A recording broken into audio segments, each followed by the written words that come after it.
have your helmet, your glasses and whatever you need for your bike ride positioned on your bike.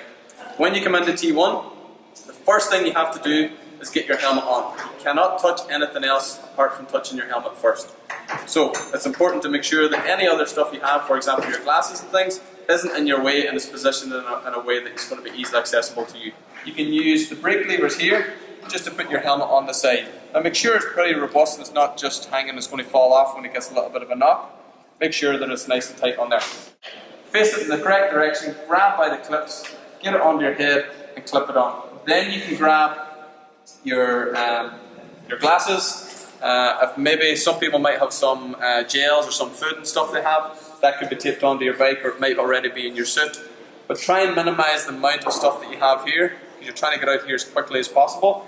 But the most important thing again is to remember helmet first before you touch anything else in T1.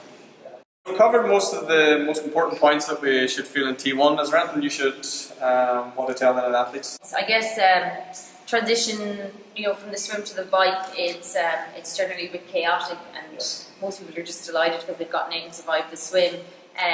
But simple things like when you get to your bike, and yes, you're thinking put your helmet on, but just make sure you take off your swim hat. Yeah.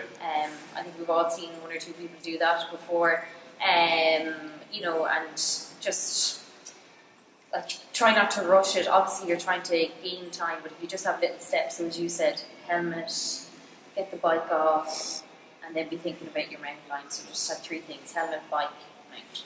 Okay, thank you.